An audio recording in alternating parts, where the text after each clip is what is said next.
классическая реформа, проводимая вопреки закону, вопреки праву частной собственности. Я называю эту реформу колхозной ипотекой. Ну, как его отменили в Англии? Ну, просто выкинули крестьян без земли за оградку. И живите как хотите. Свободный, идешь по улице, на виселицу. Народ безмолвствовал. Народ ничего не понял. С пиарщиками и текстовиками у Александра были большие проблемы. На всякий случай вышло распоряжение полиции не свистеть, не шуметь, криков не издавать. Это было несколько десятков ВВП России. Поэтому государство не платило живыми деньгами помещику. Они хотели деньги сразу, но кто же им отдаст? Наверху не дураки сидят. Вот там не дураки сидели совсем. Предлагает тебе за этот вишневый сад в хорошем месте хорошую цену, поделит на дачные участки и продаст разбогатевшим городским. Дворовых освободили просто одномоментно, но обязали 2 года продолжить работать у этих конкретных, уже не хозяев, а у этих конкретных работодателей. Появляются земства, учреждения, которые управляют землей. Горожане голосовали не в 18 лет, а только после достижения 25-летнего возраста. Как в известном анекдоте, когда сантехника вызывают чинить протечку, и он в конце концов говорит: всю систему менять надо.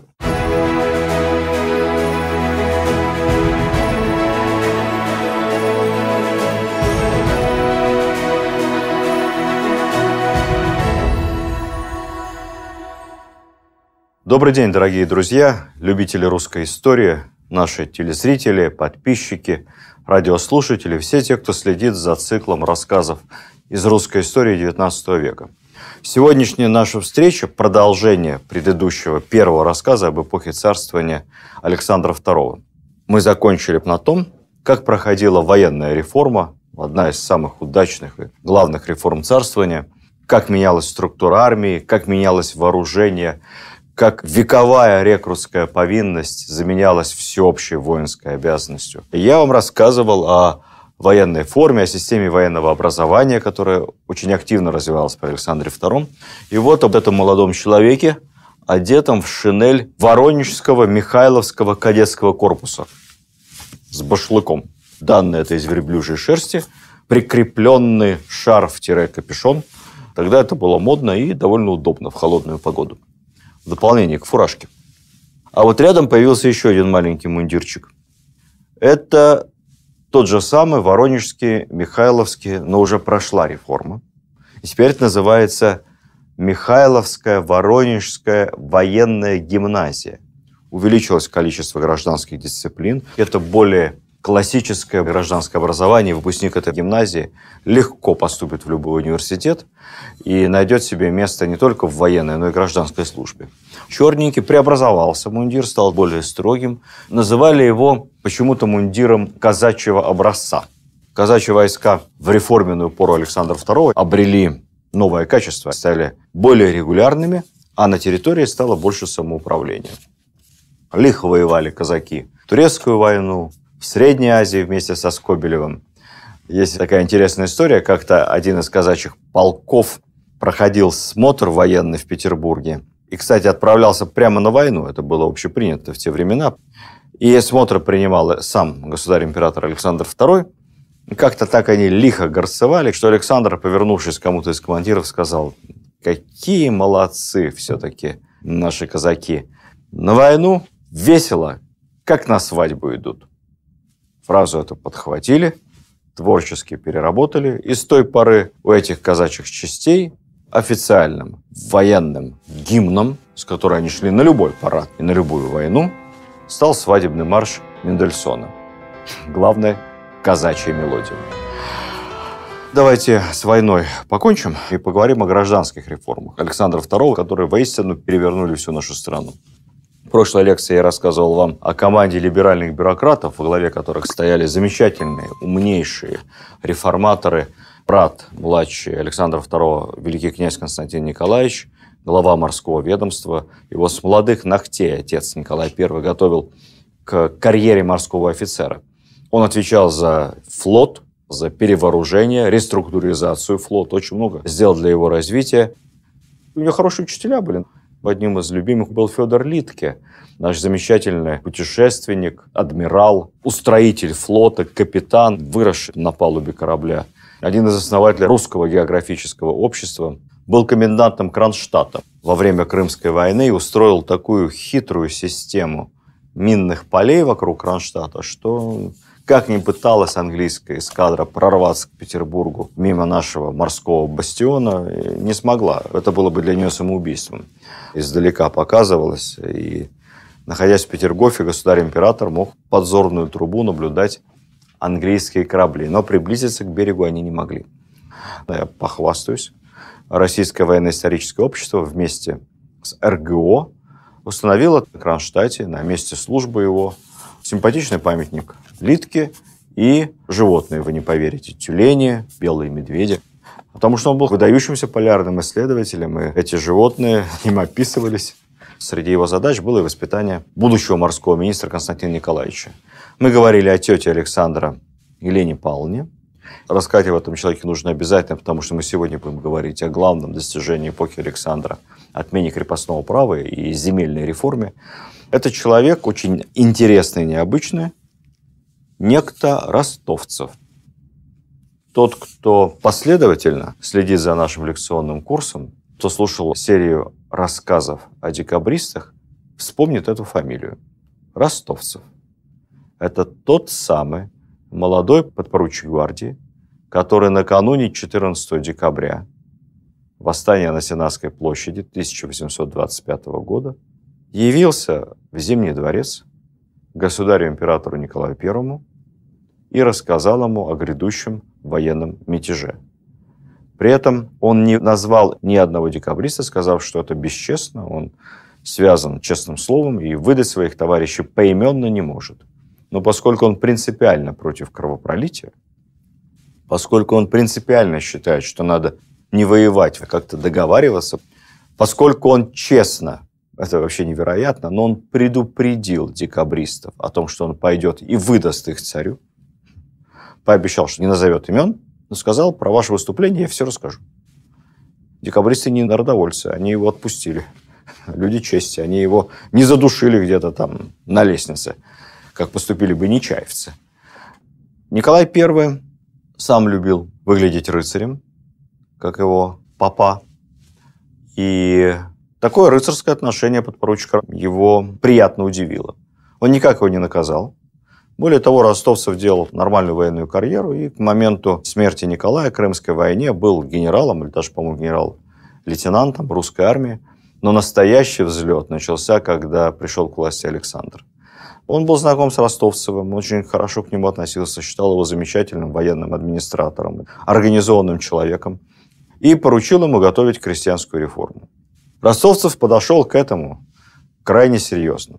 Изучил все проекты, которые были в России: Мордвинова, Рокчеева, Воронцова. Этих проектов были десятки.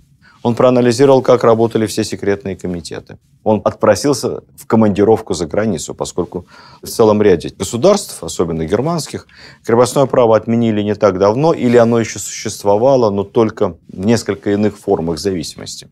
Он изучил зарубежный опыт. Вот этот человек, который когда-то выдал декабристов, стал убежденным, пассионарным сторонником освобождения крестьян. И, конечно, очень сильно влиял на царя. Ростовцев не дожил до реформы. Когда он умирал, государь-император дежурил прямо у его постели. И говорят последние слова Ростовцева, который все время уговаривал императора все-таки решиться, сделать этот шаг, были: государь, освободите крестьян. Не бойтесь. Ради Бога, не бойтесь. А было чего бояться, потому что освобождение крестьян кардинальным образом противоречило интересам главной опоры трона, главной образованной и вооруженной прослойки сословия русского общества – дворянства. Помните, Екатерине II то так в шутку говорили, хотя это совсем не шутка, подлинными владетелями Российской империи называли отнюдь не императора. Россией коллективно владели и распоряжались дворяне, организованная дворянская группировка. Все монархи, которые это знали и понимали, как Александр I, как Екатерина, как Николай I, более-менее спокойно закончили в свой век. Те, которые считали, что они абсолютные самодержцы и плевать хотели на мнение дворянского окружения, как Павел I, как его отец Петр III, скончались, как тогда писали, геморроидальными коликами, весьма и весьма скоропостижно. Какая ситуация была накануне отмены крепостного права, накануне реформы? Дело в том, что интересы дворян довольно серьезно различались. Зависело это от того, владели ли дворяне землей на юге или на севере России. Я так немного упрощаю нашу климатическую географию. Дворяне с севера, основным их капиталом было владение крестьянскими душами. Земля неплодородная, урожая мало, поэтому главная ценность – это сколько физически крепостных. Эти крепостные могут, конечно, платить какой-то небольшой оброк с земли, там много не соберешь, или пытаться отрабатывать барщину, но это все экономически неэффективно. Лучше, если эти крепостные займутся ремеслами, займутся отхожим промыслом, будут приносить живые деньги. Люди для дворян с севера – это капитал. И фактически они заинтересованы в том, чтобы этих людей никуда и никогда не отпускать от себя. На юге ситуация другая. На юге плодородные земли, чернозем. С этой землей заработать несложно.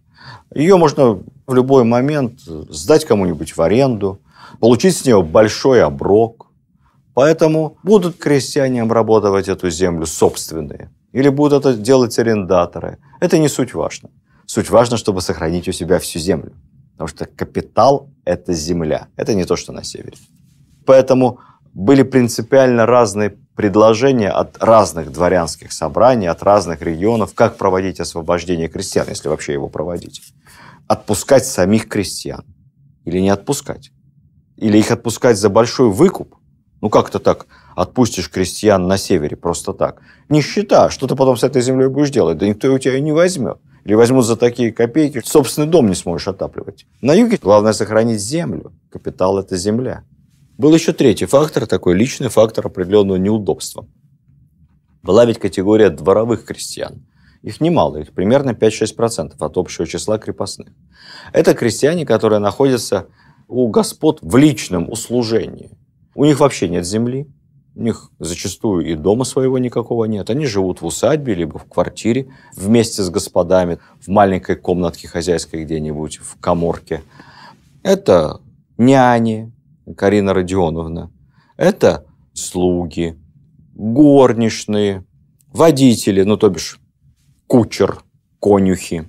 Это разного рода помощники по хозяйству, которые следят за порядком в усадьбе, чинят, помогают, ремонтируют. То есть это личный обслуживающий аппарат дворянства. Если их отпустить, то вообще все из рук валится.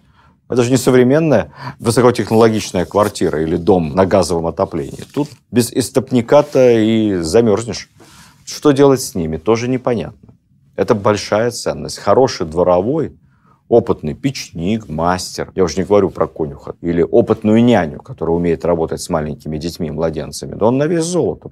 Его у тебя просто отберут, бесплатно отпустят на волю. А как ты жить после этого будешь? Веками складывались эти сословно-трудовые отношения. Поэтому при всех царях готовились секретные записки, проекты, но дворянство отмены крепостного права категорически не желало. Его существующее положение, какие бы они либеральные мысли не высказывали вслух, вполне устраивало. Но государь понимал. Государь, я напомню, по своим убеждениям был не просто консерватором, а во многом даже консервативнее, чем его отец. Но Александр понял, лучше начать уничтожение крепостного права сверху, нежели ожидать времени, когда оно начнет само уничтожаться снизу. Я сейчас процитировал выступление Александра II перед дворянами. Дело в том, что, исходя из формальной юридической точки зрения, отмена крепостного права могла произойти и без согласия помещиков. К моменту Крымской войны, если верить Ключевскому, почти 2/3 дворянских имений и, соответственно, 2/3 численности крепостных душ были заложены в обеспечение взятых в суд у правительства. То есть дворяне поголовно должны бюджету. Соответственно, правительство могло поступить очень просто. Провести национализацию имений, с уплатой помещикам небольшой разницы между стоимостью имения и просроченной судью. Большинство имений стало бы сразу государственными, и крестьяне стали бы государственными. И вот тогда уже государство могло спокойно, с землей, без земли, это уже второй вопрос, этих крестьян бесконфликтно отпустить на волю. Именно такой план разрабатывал Киселев, самый либеральный министр в правительстве Николая I, министр государственных имуществ. Но этот план не пошел. Почему? Потому что в этом случае как раз 2/3 дворян одномоментно и сразу, лишившись всего своего имущества, как движимого условно, это крепостные души, так и недвижимого, это земли и имения, сразу, односекундно, они просто были бы обречены на нищету, они бы разорились. И государство получило бы такую вооруженную фронту в одну секунду, это представить себе невозможно, что бы началось в стране. Надо сказать, что пытались крепостное право отменять частями. Александр I провел несколько экспериментов и отменил крепостное право в прибалтийских губерниях. Вспомним наш рассказ о Барклае де Толли, когда он получал в награду от государя имения в Прибалтике. По сути, эти имения представляли собой большую дачу. Это не было поместьем с крепостными. У Барклая де Толли, генерал-фельдмаршала российской армии, вообще в своей жизни не было ни одного крепостного. Жил на жалование, и какие-то премиальные за военные победы. У него была дача под Юрмалой, у него было имение, где работали крестьяне по принципу аренды. Но дело в том, что когда в прибалтийских губерниях одномоментно крестьян освободили, далеко не все из них смогли на выгодных условиях заключить арендное соглашение с помещиками. Кто-то не договорился, кому-то не хватило земли. И эти лифлянские крестьяне, так называемые, потом массово переезжали на территорию русских губерний и на кабальных условиях становились батраками у российских помещиков. Иначе они бы умирали с голоду, потому что куда пойти работать? Соответственно, все понимали, что вот так отпустить крестьян просто лично, без земли, это плохо и для дворян, они сразу лишаются рабочих рук, и для крестьян, потому что они обречены на то, чтобы стать либо городскими, либо сельскими пролетариями. Основное разногласие по поводу планов реформы лучше всех выразил тот же самый Ростовцев. Я позволю себе процитировать. Если смотреть с точки зрения права, то вся начатая реформа от начала до конца несправедлива, ибо она есть нарушение священного права частной собственности. Но как необходимость государственная, наша реформа священна, законна и необходима. Освобождение крестьян в понятиях того времени – классическая реформа, проводимая вопреки закону, вопреки праву частной собственности. Собственность изымалась, по сути, у помещиков. Но во имя добра, во имя понятия справедливости и общегосударственного блага. Потому что государству было важно и нужно, чтобы все люди были свободны. Это типичный пример того, что человек Александр, воспитанный в нравственных началах, поставил понятие нравственный выше понятия сугубо узкоюридического.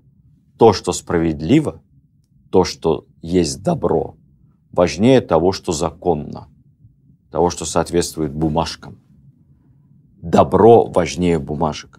В этом отношении это очень-очень русская реформа. Можно много сравнивать крепостное право в России с аналогичными понятиями в других странах и говорить о том, что мы отстали на 200 лет от Европы. Вот во Франции тогда-то освободили крестьян. Правда, наши монархисты скажут, что в Америке рабство отменили позже, чем у нас освободили. И рабство – это все-таки многократно более жестокая форма закрепощения, чем то крепостное право, которое было в России. В германских землях примерно в то же самое время отменяли крепостничество, но там везде по-разному. То есть германские земли были раздроблены. В Англии в XIV веке, по сути, отменили крепостное право. Как его отменили в Англии? Просто выкинули крестьян без земли за оградку. И живите как хотите. Может быть, кому-нибудь я землю сдам в аренду. То есть та же сама мысль наделить крестьян какими-то земельными участками английской аристократии в голову не приходило. И поэтому это страшно несправедливое освобождение, которое прошло в XIV веке в Англии, просто давно все об этом забыли. Оно вылилось в колоссальную смертность. Просто люди умирали с голода тысячами и десятками тысяч. В бродяжничество массовое, воровство, чудовищное британское законодательство, когда бродяг, а кто такие бродяги? Освобожденные крестьяне, выброшенные на улицу. Бродяг ловили первый раз порка, второй раз виселица. Единственное преступление, которое совершил бродяга, то, что он не нанялся на самых невыгодных условиях за кусок хлеба какому-нибудь лендлорду. Вот что делает со свободным крестьянином британское право. Свободный, идешь по улице на виселицу.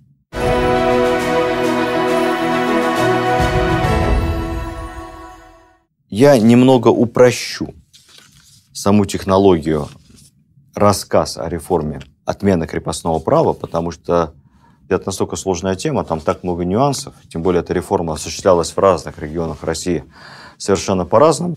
На эту тему защищено великое множество докторских диссертаций, и кто-нибудь из узких специалистов на какой-нибудь мелочи подловит. Поэтому наша с вами задача понять принцип. Что из себя представляла реформа прямо по пунктам главным? Раз, два, три. Начну со следующего. А были ли в крепостной традиции какие-то преимущества? Ну, для дворян понятно, у них все хорошо. А для крестьян? Вы не поверите, но были. Во-первых, преимущества психологические. Крестьянин, работая веками, одно поколение за другим, на этой земле, начинал воспринимать землю как свою. Он начинал относиться к ней не как к барской. И это порождало в его душе определенную стабильность. Не надо большую семью строить, чтобы было побольше мальчиков. То есть были определенные перспективы. Второй вопрос. Социальные гарантии. Да, формально никаких, но были понятия дворянские. Если крестьянин состарился, уже не может работать, или у него нет родственников, чтобы его содержали. В первую очередь это касается, кстати, дворовых слуг, у которых нет своих земельных наделов.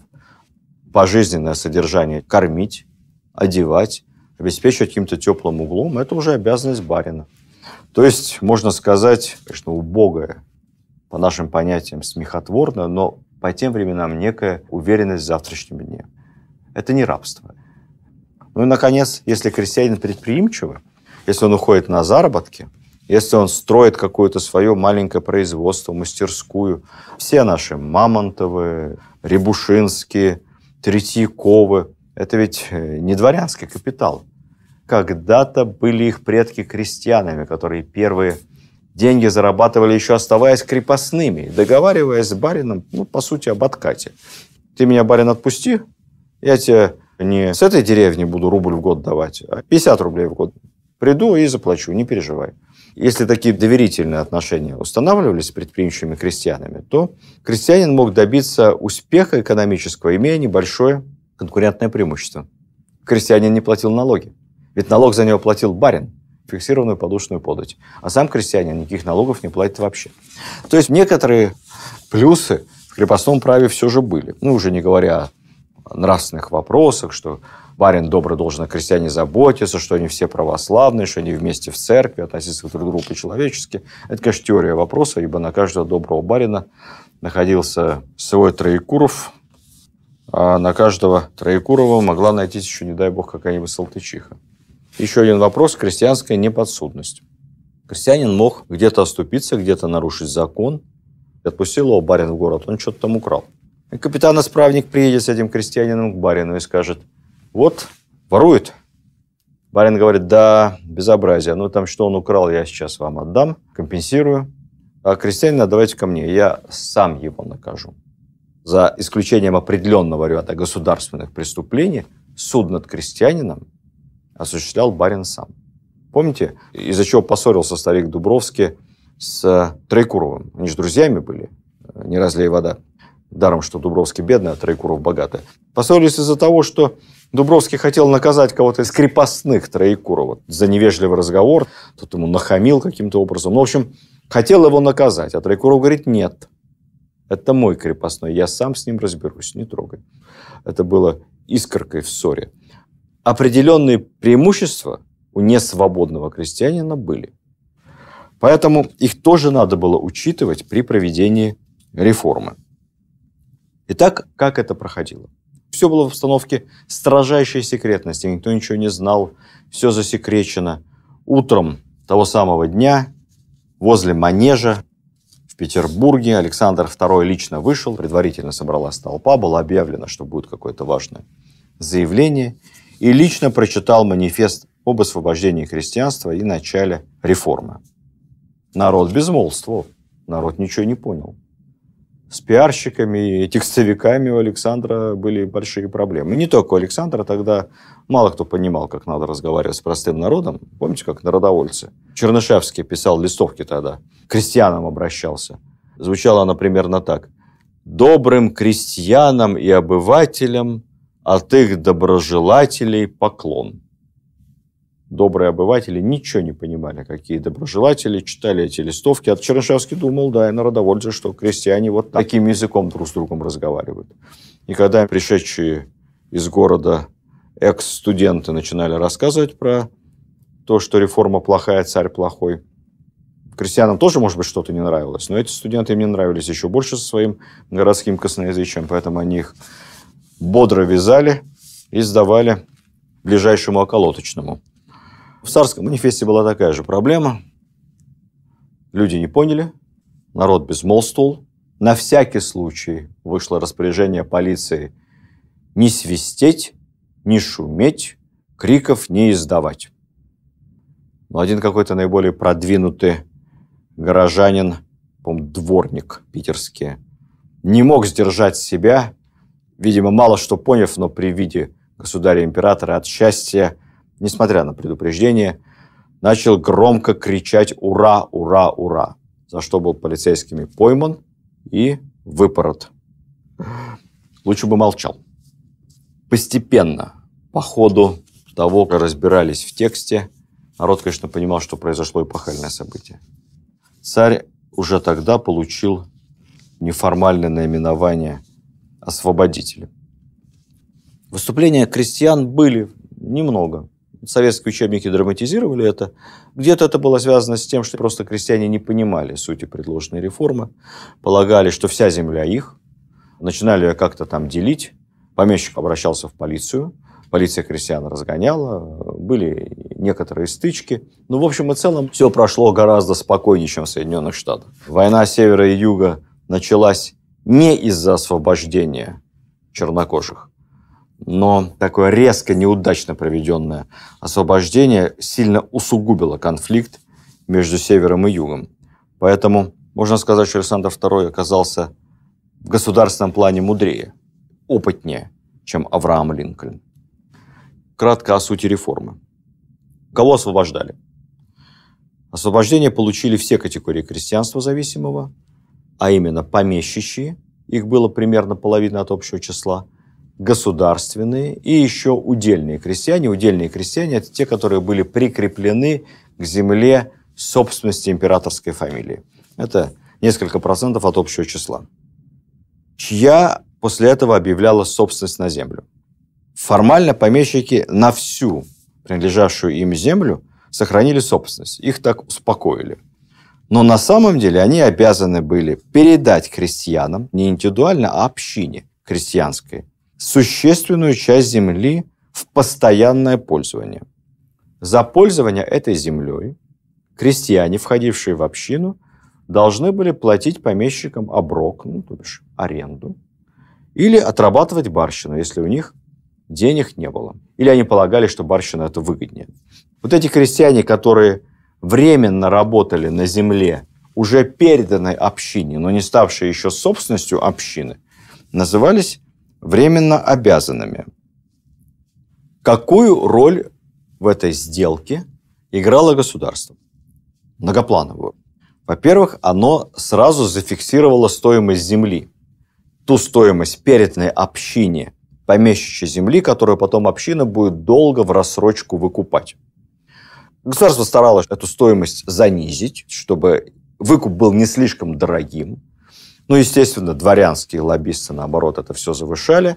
Поэтому где-то были недовольны дворяне, где-то были недовольны крестьяне, как в любом компромиссе. Компромисс – это что? Какая сделка считается удачной компромиссной? Только та, которой недовольны обе договаривающиеся стороны. Поскольку условиями реформы в целом, и особенно вопросами стоимости выкупной земли, оставались в основном недовольны как дворяне, так и крестьяне, но надо полагать, что правительство подошло правильно, компромиссно.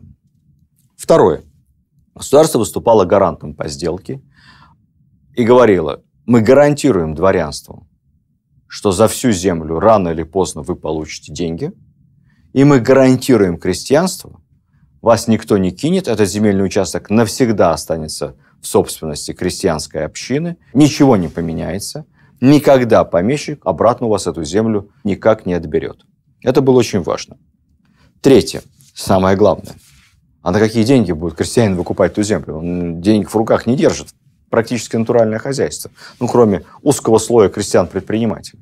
Государство давало крестьянину кредит на выкуп земли. Почти 100%. Где-то это было 80%, где-то 90%. Какую-то часть община должна была или изыскать сама, потому что нельзя было, чтобы выкуп был совсем бесплатный, это было правильно, что-то продать, ну или где-то прокредитоваться на стороне. Но большую часть, подавляющую, выкупных денег давало государство. Давало под небольшой процент на 49 лет. И в течение этих 49 лет государственными деньгами община расплачивалась с помещиком. У вас возникнет вопрос: откуда государство взяло столько денег, чтобы разом выкупить всю землю? Ответ: а ниоткуда. Денег этих взять было абсолютно невозможно. Это было несколько десятков ВВП России. Поэтому государство не платило живыми деньгами помещику. И, кстати, правильно делало, потому что, получив бы сразу вот живой кэш через общину от государства, помещик мог бы что сделать? Купить футбольный клуб в Лондоне, дачу в Биаррице, поменять свою несчастную псковскую латифундию на домик на Лазурном берегу на острове Кома. Да кто его знает? Но чтобы свои деньги стали тратить помещики. Далеко не все они были ориентированы на развитие бизнеса, на предпринимательство, да просто на дальнейшую жизнь вот здесь, вот на этой скудной земле. Кто-то мог бы просто сбежать, уехать, прогуливать эти деньги и горным бизнесом заняться в качестве игрока. Поэтому государство, у которого денег не было, платило помещику только часть суммы. 5-10%. А остальное все постепенно выдавало выкупными обязательствами. По большому счету, расписками долговыми. Тоже под такой же символический небольшой процент. То есть растягивало максимально платеж. Помещик чемодана с наличностью за свою землю не получал. Это тоже помещикам не нравилось. Они хотели деньги сразу, но кто же им отдаст? Следующий вопрос. В какой момент община становилась собственником земли? Это очень важно. Община становилась собственником земли не когда расплатится. Община, как гарант этой сделки, становилась юридическим собственником земли после того, как утверждалась так называемая выкупная сделка, поземельные отношения между помещиками и крестьянами. Как только все документы оформлены и первые платежи прошли, все. С этого момента община по документам, по свидетельству о собственности, собственник всей земли. Это психологически очень важно. Я называю эту реформу колхозной ипотекой, потому что на самом деле выстраивались отношения не между государством, помещиком и конкретным крестьянином, а между государством, помещиком и общиной. Крестьянин потом должен был с общиной разобраться сам. И, по сути, земля отдавалась под ипотечное обеспечение государством этой общине в собственность. Вот такая была колхозная ипотека. Создавались колхозы, только единственная разница была в том, что каждый крестьянин продолжал в общине работать не на общей земле, тракторов не было, а на своем собственном наделе.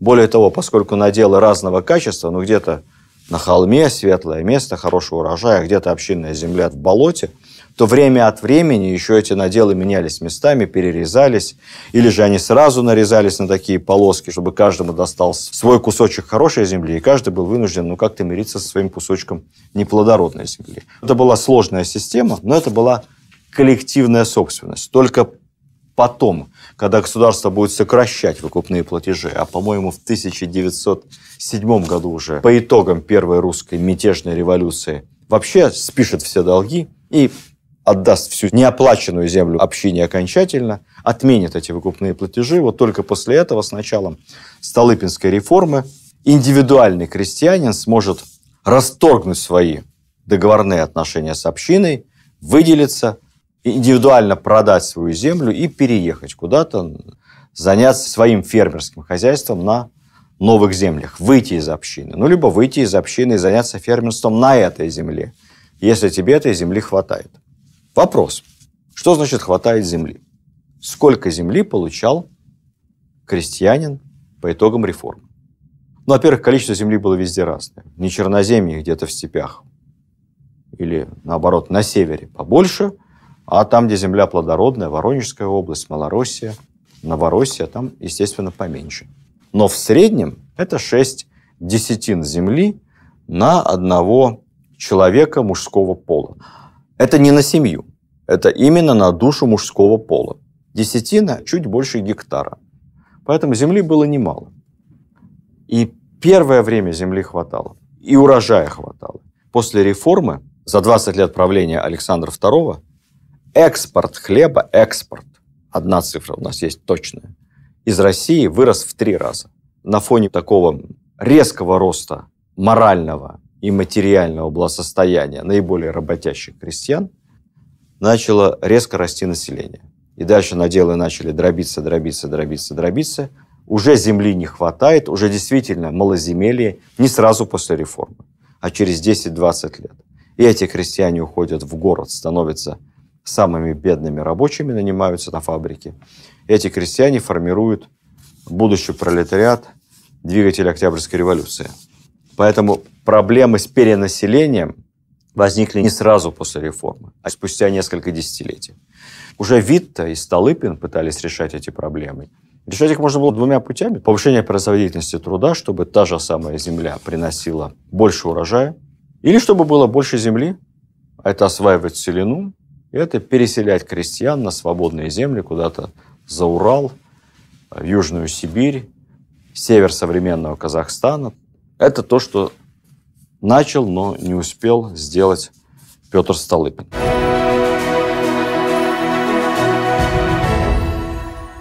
Оставалась ли земля у помещика? Да, оставалась.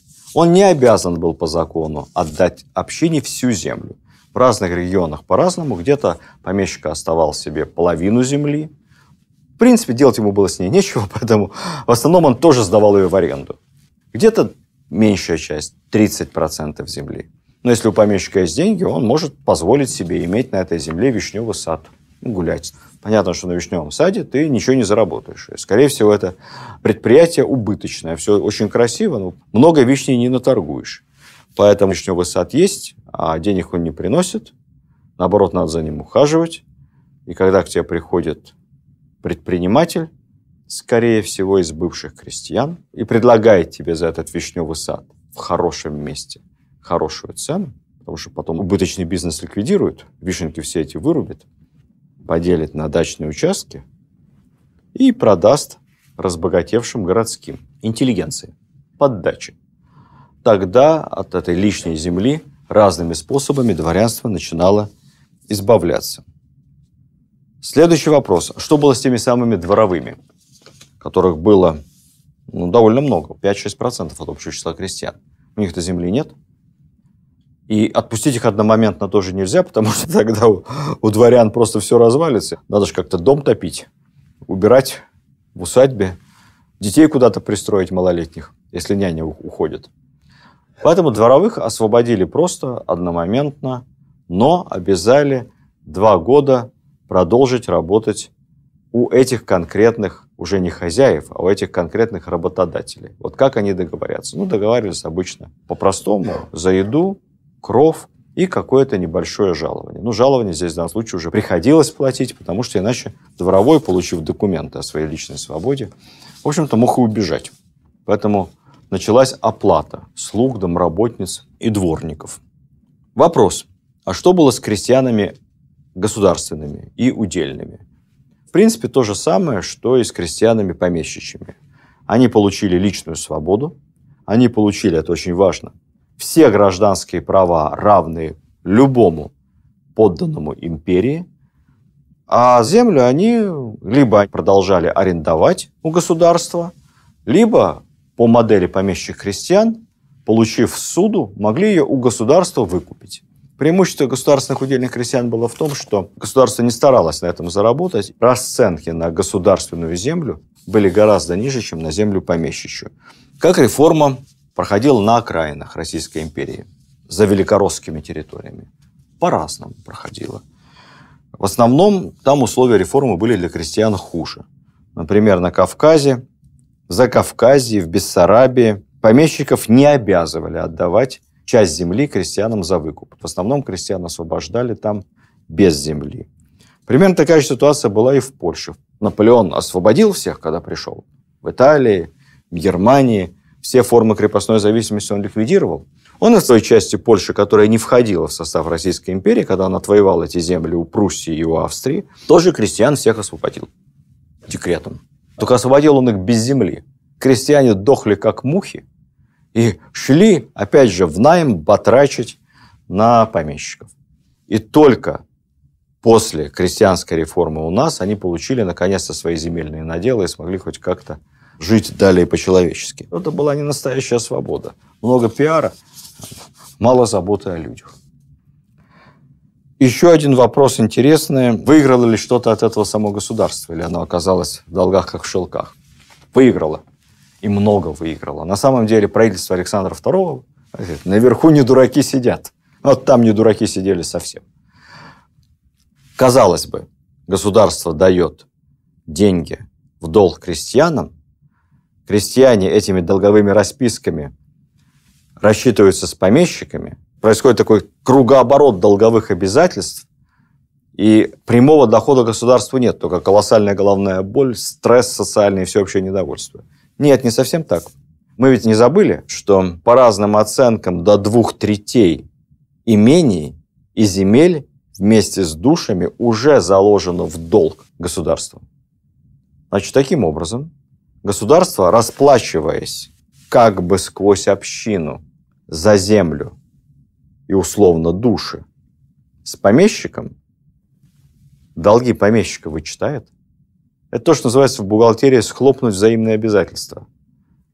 Обязательства схлопывались, и все, что дворянство было должно правительству, сводилось к нулю в балансе. Таким образом, безнадежные долги, которые никогда в жизни бы все эти Раневские, Ноздревы, Коробочки и прочие герои Гоголя, Некрасова, Чехова, Лескова и других наших, глубоко понимавших тему писателей, вот эти их безнадежные долги государство довольно быстро и одномоментно зачло. Таким образом, оказалось в целом в финансовом выигрыше. И бюджет свой поправило. Важный вопрос еще один. А сколько в итоге государство платило за крестьянскую душу? Почем помещик продавал душу крестьянина? А вот ни почем. В том-то была и суть нарушения права частной собственности. Это было не только принуждение к сделке по земле, но это было принуждение бесплатно. Так для красоты иногда могли сказать, что стоимость крестьян как бы заложена в стоимости земли, но этого не было на самом деле. Крестьян – это дело правильное, человеческое, богоугодное. Людей – это капитал основной. Дворяне отпускали на волю бесплатно. Это была суть реформы. Что можно сказать в заключение? С точки зрения развития страны, конечно, это был настоящий переворот и в социально-правовой сфере, в культурной и, самое главное, в психологическом состоянии населения. Все критиковали реформу. Левые революционеры говорили о ее половинчатости, о том, что надо было бесплатно раздать землю крестьянам. Ну как это сделать-то? Как? Правые, что вообще ничего не надо было делать, надо было как-то медленно, постепенно. От того, что в итоге никто не мог этого предвидеть, произойдет такой скачкообразный рост населения, и появится такое количество малоземельных крестьян, которые пойдут в города, пойдут батрачить, появится сельский городской пролетариат. Вот это все стало предпосылками революции 17 года, что эта революция была как раз спровоцирована неправильно проведенной земельной реформой. Вы знаете, всем умны задним умом. Реформа Александра II почему была краеугольным камнем всех реформ? Потому что именно так компромиссно удалось добиться того, чему учил Василий Андреевич Жуковский, молодого наследника престола, мальчика Сашу. Ни в коем случае нельзя пытаться революционным образом перескочить из понедельника в среду. Надо двигаться постепенно. И вот эта реформа, это был пример умного, поступательного движения в части развития страны и экономики.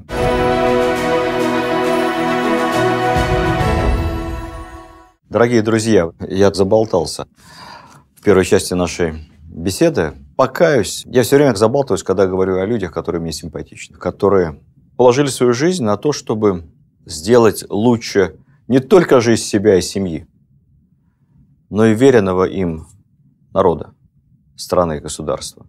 Вся команда Александра II и он сам жили именно такими мыслями. Это была поразительная команда пассионариев. Поэтому я, наверное, сделаю отдельную лекцию коротенькую, где кратко расскажу о авторах реформы, потому что у каждой реформы всегда были лица. Политическую ответственность брал на себя Александр. Он брал на себя все издержки реформ. И это стоило ему жизни. Но каждая из этих реформ реализовывалась обычно несколькими пассионарными министрами, имена которых мы практически забыли, ну, может, за исключением имени фельдмаршала Милютина, о котором я подробно рассказывал при нашей прошлой встрече. Остальных мы точно не знаем. Давайте я сейчас расскажу о сути реформ, а потом о людях в следующей лекции. Итак, коротко. Финансовая стабилизация. Мы помним с вами, что к моменту прихода к власти Александра II дефицит бюджета 50%. Бюджет наполовину не обеспечен. Страна находится на пороге полного финансового краха. Много чего сделано. Учрежден Госбанк. Единственным распорядителем доходов-расходов становится одно учреждение в стране. Одно. Все централизуется, все контролируется. Министерство финансов. Бюджет проходит через Государственный совет. Парламента еще нет, но уже есть процедура коллективного обсуждения и уточнения бюджета. Александр II меняет налоговую систему. Полностью ликвидируется система откупов, при которых терялась значительная часть косвенных налогов, когда целые отрасли, например, торговлю спиртным, отдавались откупщикам. Они платили какой-то фикс, а дальше зарабатывали сколько могли. Сложно этим было управлять, но смогли, наладили систему, и доходы государства резко поползли вверх. Создается большое количество коммерческих акционерных банков. Первые активные, эффективные были уже созданы при его отце, но именно теперь нет проблем с кредитом. Есть куда пойти и взять деньги, если у тебя есть какая-то коммерческая идея. Разрешаются частные инвестиции в железные дороги, в главную связующую транспортную инфраструктуру страны. Николай был прекрасным инженером. Он лично принимал участие в проектировании Николаевской железной дороги, самой длинной на тот момент дороги в мире, Петербург-Москва. Но все равно дорог железных очень мало. Чуть больше 1000 километров Российской империи. За годы правления Александра протяженность железных дорог увеличивается, внимание, в 20 раз. Не в 2. В 20 раз. Потому что привлекается частный капитал, частная инициатива, потому что акции железнодорожных компаний свободно продаются на всех европейских биржах и американских. Самое главное достижение Александра – больше частной инициативы. Экспорт хлеба за 20 лет в 3 с лишним раза. Но я об этом говорил. Это вам не экспорт нефти, не экспорт газа. Нефть, газ – это наше достояние, и это очень технологически сложная отрасль, требует особых компетенций, но это, простите меня за тавтологию, я скажу это специально, это в конечном счете конечный ресурс. Они не бесконечны. Я был на днях в Кемерово, нашей угольной столице, спросил, а сколько еще угля осталось? И они гордо говорят, да у нас угля по современным оценкам на 500 лет еще. Ну, может, на 500, а может, на 50. Мы-то вряд ли узнаем об этом точно. Но это в любом случае конечный ресурс. А хлеб, зерно – бесконечный ресурс. Бесконечно. Только люби и возделывай эту землю. Поэтому экспорт хлеба, который, слава богу, только последние годы, последние 20 лет в нашей стране, начинает систематически с года в год расти, это то, чем всегда славилась наша земля, и то, чем надо нам гордиться и развивать. А, конечно, еще лучше вместо зерна экспортировать что? Лучше всего экспортировать макароны, печенье, продукты переработки. Представляете, сколько итальянцы зарабатывают на нас? Ну, прикиньте себе по весу разницу вот этой вот пачки макарон итальянских, спагетти из твердых сортов пшеницы. Все эти твердые сорта пшеницы у нас. Это российские сорта. И сколько по весу стоит 0,0% от этого наше зерно, которое мы продаем в Италию. Так что надо разрабатывать переработку. Далее, налоговая реформа. По сути, создала ту налоговую систему, которая у нас есть сейчас, но только, скажу страшную вещь, она была лучше. У нас очень интересное налоговое ведомство с технологической точки зрения, с точки зрения учета за оборотом, компьютеризации, единые налоговые кабинеты. Мы не только на мировом уровне, мы, наверное, самая продвинутая страна в мире. То есть ни у кого нет лучше работающей налоговой службы, эффективнее, чем в России. Это большое достижение многолетнего нашего руководства ФНС. Но с точки зрения содержательной, мне кажется, что наша налоговая система, пройдя прекрасный этап в начале нулевых, здравомыслительного реформирования, когда появились это упрощенка, вмененка, единая шкала подоходного налога, очень много упростилось, все равно наша налоговая система по-прежнему несет на себе следы вот этой европейской сложной болезни, потому что то, что создали в 90-е наши младореформаторы, это бред сумасшедшего. Они в развивающейся экономике, в молодой, скопировали налоговую систему развитых стран Северной Европы. Сложную, запутанную, с этими НДСами, налогами на прибыль, косвенными налогами, прямыми, акцизами. В Российской империи все было гораздо-гораздо проще. Многих налогов вообще не существовало, в принципе, которые есть у нас сейчас. Это вот мы все Данию, Германию и Англию пытаемся собезьянничать. Надо у предков наших учиться здравому смыслу. Это не в укор налоговикам. Налоговики наши работают превосходно. А вот депутаты должны об этом думать. Те, кто занимаются налоговым законодательством. Я об этом говорю сознанием дела.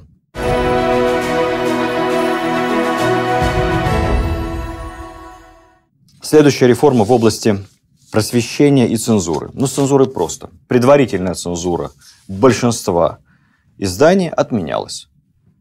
Цензурный устав отменялся.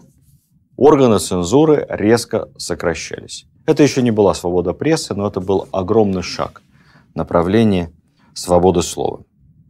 Реформа в области просвещения. Появились, размножились и структурно оформились два типа хороших средних школ. Классические гимназии и реальные училища. У нас почему-то в школе считается так. Если гимназист, то это обязательно сын каких-нибудь богатеньких родителей, потому что он изучает всякие высокие науки. А вот реалист из реального училища – это почти рабочий. Обязательно будет за советскую власть и симпатизировать большевикам. На самом деле все не так. Разницы между гимназистами и реалистами в имущественном плане не было практически никакой. Просто классическая гимназия – это там, где изучают классические языки. Латынь, древнегреческий и больше уклон в гуманитарную сферу. В классической гимназии могут учиться представители любых сословий, если сдадут соответствующие экзамены. Плюс к этому в классической гимназии есть подготовительное отделение, и даже если ты из крестьян там, или из бедных мещан, но окончил сельскую, городскую школу хорошо, потом поучился на подготовишке в классической гимназии. Платное было обучение, но невысокая оплата довольно. У тебя есть шанс поступить в классическую гимназию, откуда без экзаменов в университет. И все, перед тобой открыты все двери. В реальном училище или реальной гимназии, как тогда называли, просто был другой набор предметов, но статус абсолютно тот же самый.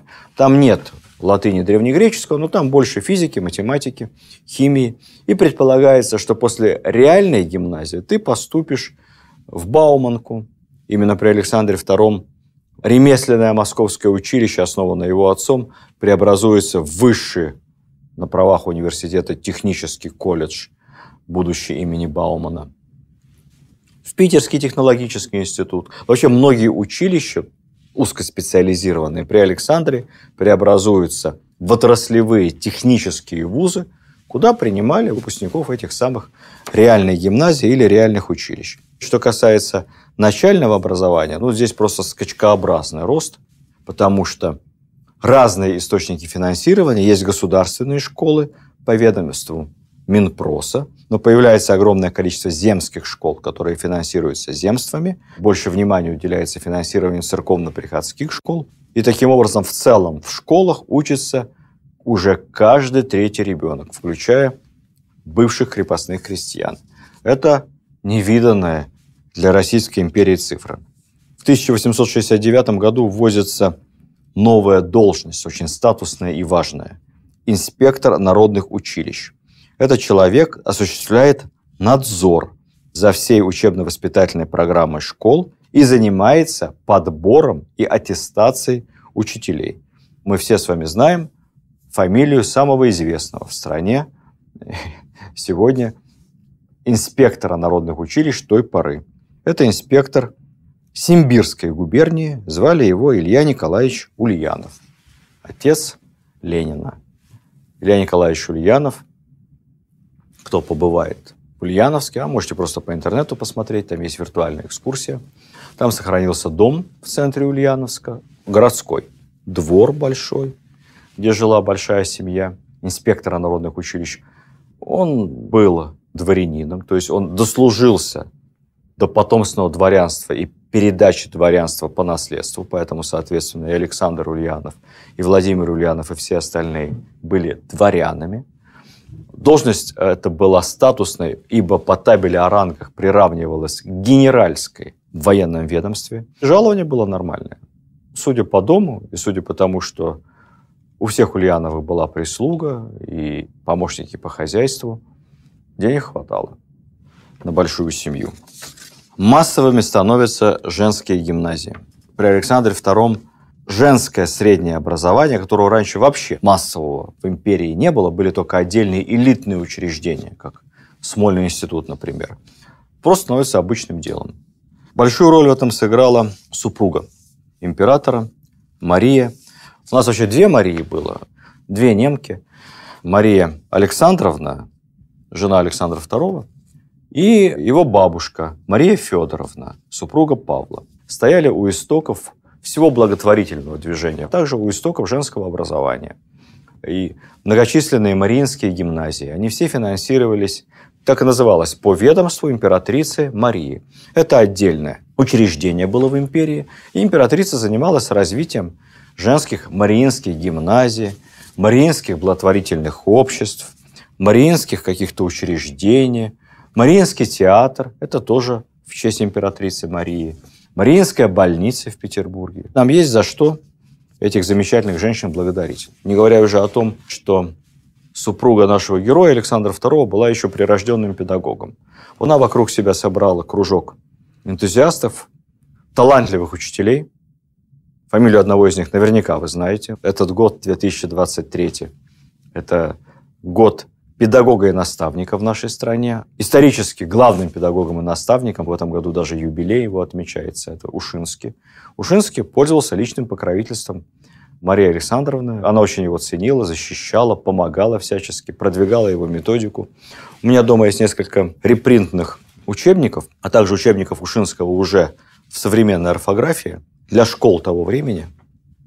Но вы не поверите, но они мало чем уступают современным. Там каких-то технологических вещей, конечно, не хватает. Но если мы возьмем с вами начальную школу, блестяще, умно, продуманно, с пониманием психологии ребенка. Очень здорово сделано. Всем этим мы обязаны эпохе Александра II и его супруге Марии. Кстати, снова отвлекусь, но вам, наверное, будет интересно. У меня дети пошли в школу. Школа имени Белинского. Можете посмотреть в интернете, в центре Москвы. Обычная городская школа. Очень старое здание.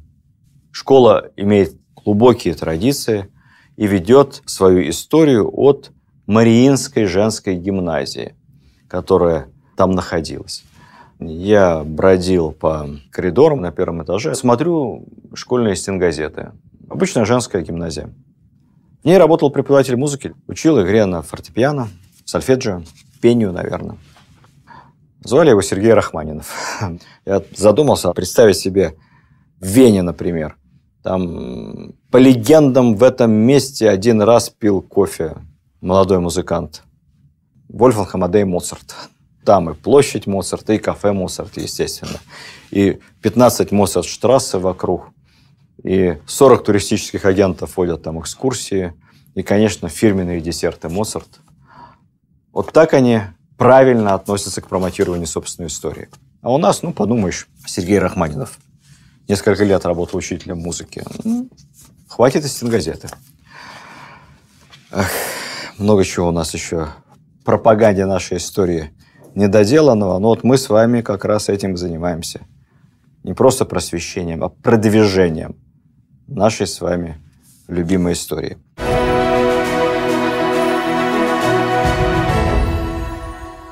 Двинемся дальше. Университеты. Было 7 университетов, при Александре II появляется 8-й, Новороссийске, в Одессе. И вскоре там были уже подготовлены все документы, при его сыне откроется еще один университет, которым мы гордимся, университет в Томске. Самое главное, новый университетский устав 1863 года восстанавливает отмененную Николаем университетскую автономию. И вот теперь все, как было изначально, и еще свободнее. Что это означает? У университета собственный суд. Студент, совершивший какое-то правонарушение, подлежал суду в университете. Смотрите фильм «Запах женщины» с Аль Пачино. Там, некая такая американская пародия на студенческо-преподавательский суд в элитном американском колледже. А тогда все было по-настоящему, по-серьезному. Студенты-преподаватели не подсудны общему суду. То есть университет может просто не выдать студента полиции, если сообщество университетское считает его невиновным. Студенты сами виноваты, потом стали активно записываться всякого рода бомбистские кружки, заниматься вот этой революционной галиматьей. Поэтому университетский суд со временем, увы, был отменен. Но представляете, какая идея? Свободная страна, университет. Судебная экстерриториальность. Невероятная вещь. Ректор, естественно, выбирается. Профессора на своей должности выбираются другими преподавателями из числа наиболее авторитетных. Утверждение учебных планов, замещение вакансий на кафедрах, все регулирование внутриучебным процессом. Никакого тебе министерства. Этим всем занимаются университеты сами. Министерство только определяет общие правила, утверждает проректоров и не вмешивается. В университетах работали лучшие ученые того времени. Менделеев, Бутлеров, Столетов, Сеченов, Тимирязев, Соловьев, Буслаев. Никогда после и по сей день не было такой свободы в университетском образовании, не было такой свободы студенчества и преподавателей, как в пореформенной России Александра II. Что важно ученым? Что мы сегодня не понимаем, когда говорим о развитии российской науки? Ученые это понимают прекрасно, что иногда не понимают блогеры и публицисты. Для ученых очень важно профессиональное общение, вовлечение в единую профессиональную среду. Поэтому очень важно подписываться на все журналы, все читать, ездить на симпозиумы и конференции, выхватывать новейшие достижения научной мысли. Общение профессиональное для ученого десятикратно ускоряет прогресс в науке. Это было понято Александром II, это было понято его командой, поэтому тогда возникает огромное количество научных обществ. Русское математическое, русское химическое, русское техническое общество, кстати, русское историческое общество. Массово организуются разного рода всероссийские съезды, симпозиумы ученых-естествоиспытателей, ученых-врачей, археологов, юристов. Это просто было повседневностью. Российская наука вышла на самый передовой уровень науки мировой. Софья Ковалевская, первая в мире женщина-профессор математики, первая в России женщина-академик. Мы помним с вами, что вторая в России женщина-академик – это невестка графа Уварова, нашего героя предыдущих лекций. Она академик археологии.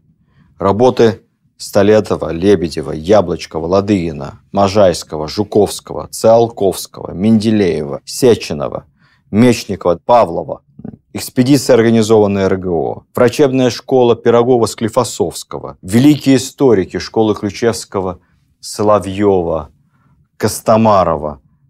Это все то, чем мы гордимся и по сей день, что лежит в основе российской и советской науки. О каждом из этих людей можно говорить часами. Может быть, когда-то я отважусь. Я все-таки не узкий специалист в этих отраслях знания. Постараюсь, по крайней мере, сделать какие-то отдельные лекции о хотя бы некоторых из этих великих имен, которые я вам сейчас назвал. Очень коротко, реформа самоуправления. Появляются земства, учреждения, которые управляют землей. Учреждения выборные, всесословные, которые обладают реальными рычагами управления в сельской территории и городским хозяйством. Реальными рычагами, потому что у них есть деньги. Они выполняют определенные фискальные функции, производят так называемую раскладку части налогов, контроль за исполнением некоторых повинностей и получают себе значительную часть налоговых платежей, на которые могут открывать земские школы, земские больницы, содержать земских врачей. Вообще сами понятия земский учитель – это гордое понятие. Я земский учитель, я земский врач, как Булгаков, Чехов. Это все родилось в результате реформ Александра II. Земские органы избирают, но там тоже все умно устроено. Понимаете, да, что если дать равные избирательные права вчерашним крепостным крестьянам, дворянам и профессорам, горожанам, то ничего толком не получится. Числом победят крестьяне, а у них нет специальных знаний, образования, довольно узкий поначалу круг интересов. Поэтому избирательные цензы, поэтому голос одного дворянина, не будем запоминать пропорции, неважно, приравнивается к голосу 2 горожан и 10 крестьян. Потому что должны быть компетентные люди в земстве. И это было очень разумно. Такая же реформа проводится в городе, где городское самоуправление, городские думы со своим бюджетом, городской голова появляется, современный мэр города. Эти городские думы помогают развитию городской инфраструктуры. Появляются трамваи, конки, прокладываются дороги. Все за средства городских дум, потому что люди, которые живут в городе, хотят, чтобы этот город стал лучше. Мы во многом зависим с вами не от местного самоуправления сегодня, от эффективности конкретных мэров, от их опыта, от их ума и от их пассионарности, самоотверженности. Москвичам везет с мэрами в последнее время. Я, кстати, считаю, что и Лужков был прекрасным мэром, по крайней мере, точно первые 10, может быть, 15 лет. Потом глаз притирается, много обязательств, не каждый выдерживает. Но это очень пассионарный человек был. Великолепной энергетики. Потом Москве 2-й раз повезло с мэром, потому что Собянин ко всем положительным качествам Лужкова добавил еще невероятную современность. Когда я вижу, что происходит в Москве, мне сегодня кажется, что Собянину лет 40. Потому что он думает как молодой. Он все понимает, как работает система. А другим городам не везет. И денег нет, как в Москве, в бюджете. Реформа земская, реформа самоуправления гораздо в меньшей степени определяла успех городского хозяйства только личными качествами городского головы. Плохо работает, за этим стоит выборная городская дума, она его меняет. Плохо работают думские, их меняют. В условиях всеобщего избирательного права, как сейчас, которым мы очень гордимся, конечно, вот тут я совсем начну говорить недопустимые вещи, не исключаю, что потом на телевидении их чик-чик-чик вырежут. Но это такая моя личная точка зрения. Я историк, могу себе позволить, не как чиновник говорю. Так вот, в условиях всеобщего избирательного права как раз система эффективного местного самоуправления работает не очень хорошо. В условиях всеобщего избирательного права, как ни странно, оно более сочетается с централизованной властью мэра.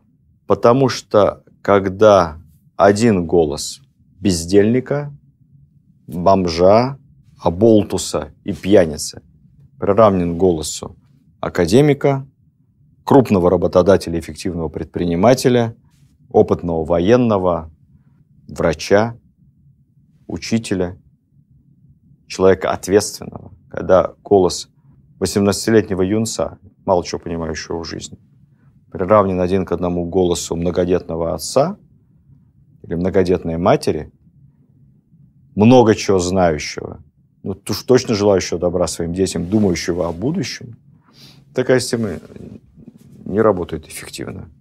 Именно поэтому Черчилль говорил, что для того, чтобы полностью разочароваться в свободном и равном избирательном праве, достаточно 5-минутной беседы со средним английским избирателем. Система при Александре II была другой. Там понимали все возможные минусы предоставления одномоментно всеобщих равных избирательных прав. Тем более, что народ-то был не образован.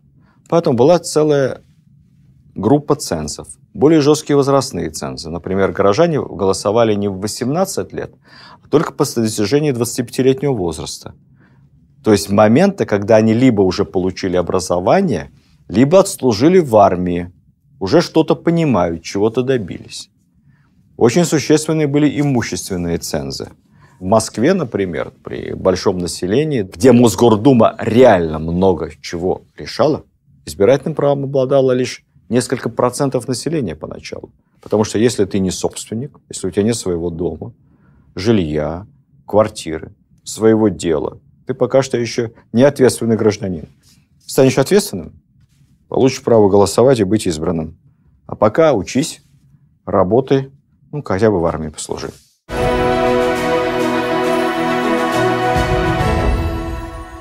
Судебная реформа. Лучшая из реформ Александра II. Самая безупречная и доведенная до конца. В России к суду относились не просто неуважительно, ехидно-иронически.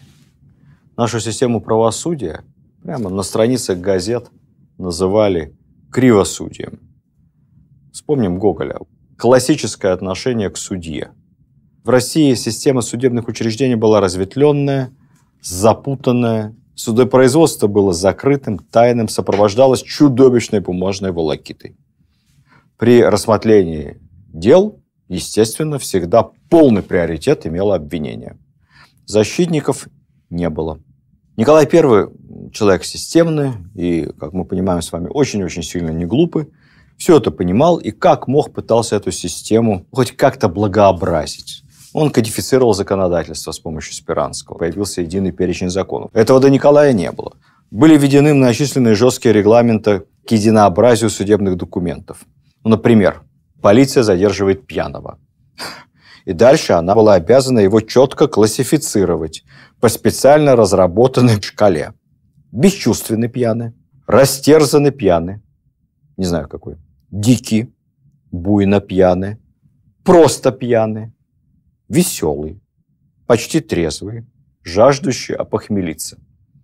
Дальше я уже в детали не погружался. Очевидно, каждая из этих категорий предполагала какой-то отдельный вид возможного штрафа и наказания, но такого рода классификации справедливого суда над пьяным не добьешься. Как в известном анекдоте, когда сантехника вызывают чинить протечку, и он в конце концов говорит: знаете, друзья мои, всю систему менять надо.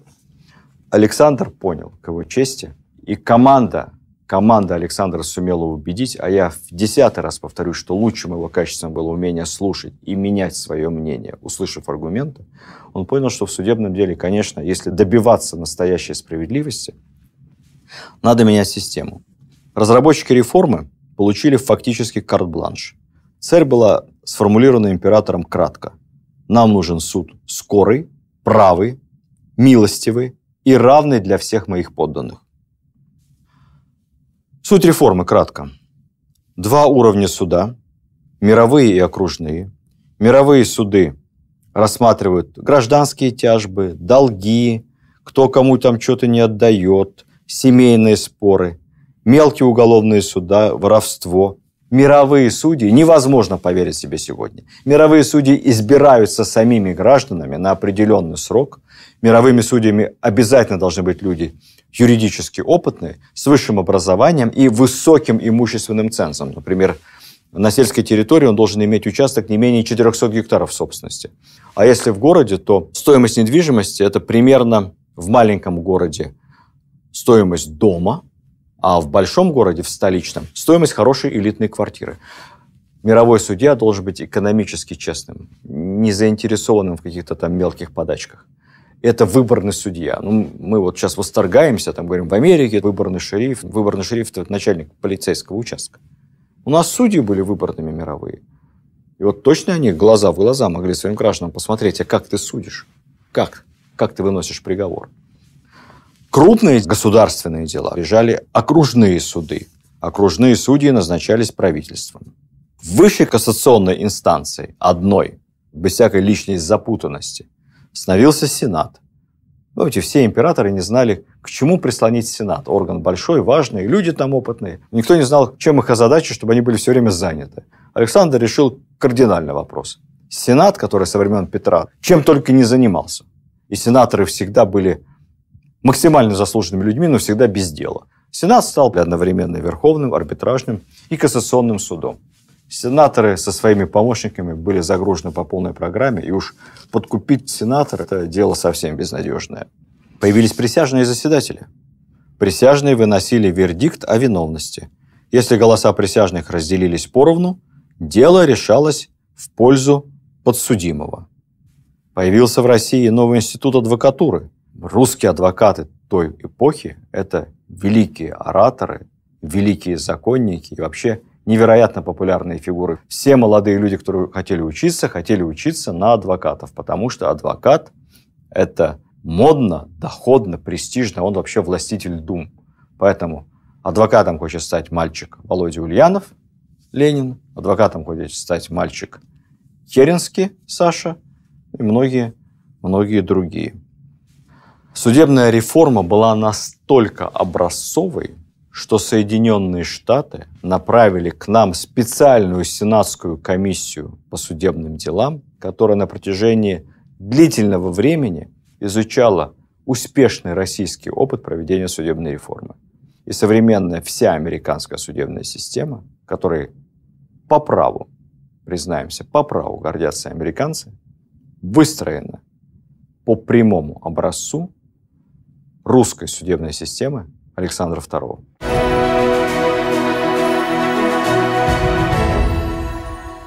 Ну и в заключение несколько слов о так называемой Конституции Александра.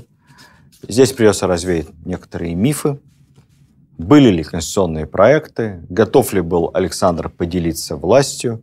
И правда ли, что 1 марта 1881 года, в день, когда Александр был убит, взорван террористами, в этот день он собирался подписать Конституцию? Начну с того, что, в общем-то, ничего против появления каких-то законосовещательных органов при императоре, а тогда еще не говорили о парламенте как законодательном органе, говорили о появлении выборных законосовещательных органов. Ничего против этого Александр не имел. Он был прогрессивным человеком, и он был настолько уверен в собственной власти и в собственном праве, что такого рода новые предпарламенты его не смущали. Он думал, что это будет нечто типа Земского собора, как было при его предках, или уложенной комиссии, как пыталась организовать его прабабка Екатерина. Планов было много. После начала земской реформы чуть не появились по образцу земств и городских дум такие же думы на, как бы сейчас сказали, федеральном, на общеимперском уровне. И брат Константин Николаевич такие проекты разрабатывал. Но начались террористы, выстрел в Летнем саду Каракозова. Все это заморозило реформы. Тем не менее, идеи Конституции, идеи появления предпарламента продолжали будоражить общество. Наиболее понятный и принятый Александром проект был сформулирован новым царским любимцем и действительно умнейшим человеком, министром внутренних дел Лорисом Меликовым. Тогда МВД – это грандиозная структура, это главное министерство в правительстве. Фактически Лорис Меликов – первый министр. Лорис Меликов предложил не копировать европейский парламент, потому что уже к тому времени было понятно, что система эта работать в России не будет, у нее очень много отрицательных сторон. Идти надо постепенно и, может быть, не в этом направлении. Поэтому Лорис Меликов предложил от имени министерства законопроект очень умеренный, но выглядящий вполне либерально. Создание законосовещательных органов. Как и все, чем занимался Лорис Меликов, проект двигался очень быстро. В январе 1981 года он впервые рассказал об этом императору и получил устное добро. Продолжай. Потом быстро провел все необходимые согласования. И 1 марта, в день убийства Александра, направил проект императорского указа на последнюю визу. Совет министров. То есть никакой конституции не было. Был проект императорского указа о создании законосовещательных органов при государе-императоре. Откуда появилась фраза «конституция»? Дело в том, что Александр прекрасно понимал общую тенденцию, и он своим сыновьям говорил: вы знаете, вот мне кажется, что мы движемся в направлении конституции. Отсюда и родился миф, что была какая-то конституция Лорис Меликова. Нет. Но если бы Александр остался жив, он же был по нынешним меркам совсем молодой человек, 60 с небольшим лет, крепкого здоровья, молодая жена, дети. Если бы он остался жив и правил еще хотя бы лет 10, наверное, в направлении Конституции мы бы двигались, наверное, бы к Конституции подошли, а вот дальше не знаю. Дальше мы начинаем заниматься не историей как наукой, а историей как искусством. А история сослагательных наклонений не понимает. Дальше могло произойти по-любому. Мы могли мирно, спокойно трансформироваться в некую вариацию, конечно, с большей самодержавной властью, но в некую вариацию британской монархии, и не было никакой революции, не было бы гражданской войны, не было бы террора, коллективизации. Все бы реформировалось постепенно само, уже тогда, в конце XIX века, а могли бы и наоборот раскачать страну. И то, что произошло в 1917 году, произошло бы раньше, и империя бы посыпалась, произошло бы то, о чем предупреждали правые, победоносцев, то, чего так боялся Александр III, того, что реформы идут слишком быстро, народ к ним не готов. Мы этого не знаем. Мы знаем лишь то, что никогда до и, наверное, никогда после никем из российских правителей одномоментно, быстро и последовательно не было проведено такое количество эффективных реформ. Это говорит о том, что наша страна генетически, внутренне умеет меняться, имеет для этого волю и знания. И необходимо просто к этому стремиться, необходимо просто принять решение в нужный момент. И никогда не надо пытаться перепрыгнуть из понедельника в среду. Тогда мы неизбежно откатимся обратно в воскресенье. И станет много хуже. Вся наша история это подтверждает. Спасибо вам большое за внимание. По традиции, спасибо вам за любовь к русской истории.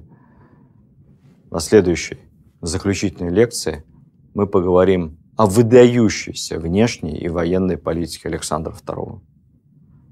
Политике, которая своей эффективностью и масштабом затмевает даже достижения Екатерины.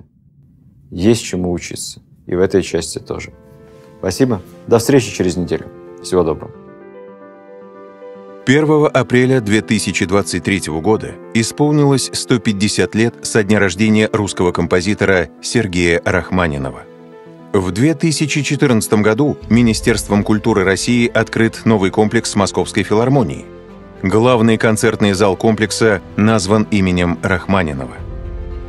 В 2017 году Российское военно-историческое общество в Рахманиновском музее-заповеднике Ивановка, Тамбовская область, установило памятник композитору и помогло модернизировать музей. В 2022 году учрежден международный конкурс имени Рахманинова. Его художественным руководителем стал Денис Мацуев. В этом году впервые готовится к изданию полное собрание сочинений Рахманинова в 50 томах. Попытки Министерства культуры в 2014 году организовать перезахоронение праха Сергея Рахманинова в России натолкнулись на категорический отказ американских властей.